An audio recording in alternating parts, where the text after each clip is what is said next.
எல்லோருக்கும் வணக்கம். எப்போது நல்லவராக வாழ முடியும்? அதை இந்த கதை மூலம் அறியலாம்.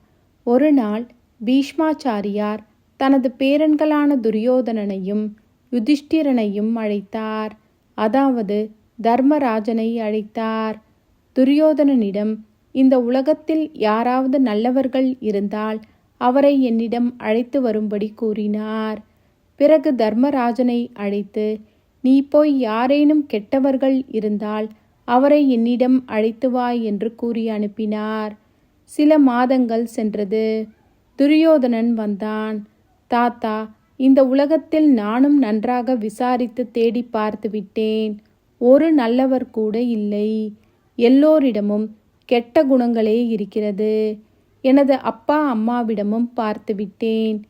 ஏன், உங்களிடமும் பார்த்து விட்டேன். யாருமே நல்லவர்கள் இல்லை. அதனால் நானேதான் நல்லவன் என்று உங்கள் முன்னே வந்து நிற்கிறேன் என்று கூறினான். பிறகு தர்மராஜன் வந்தான்.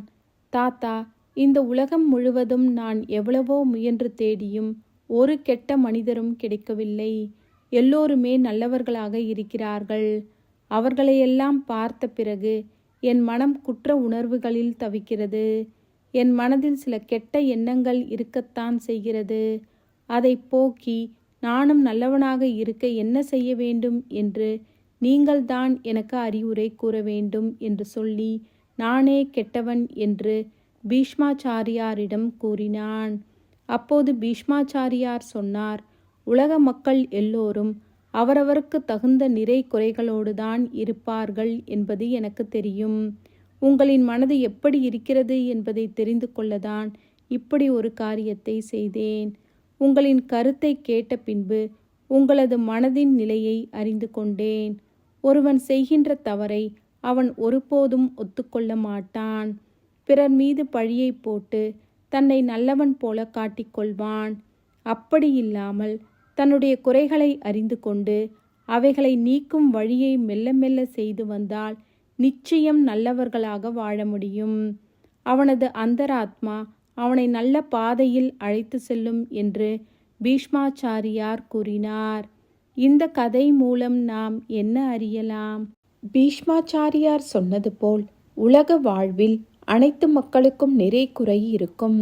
அதை நாம் தர்மரை போல் பிறர் மீது பழி போடாமல் நம் குறைகளை அறிந்து கொண்டு அவைகளை நீக்கும் வழியை செய்து வந்தால் நிச்சயம் நல்லவர்களாக வாழ முடியும். நல்லவர்களாக வாழ்ந்து பகவானை தினம்தோறும் வேண்டி வழிபட்டு வந்தால் நிச்சயம் அவரின் அனுகிரகம் கிடைக்கும்.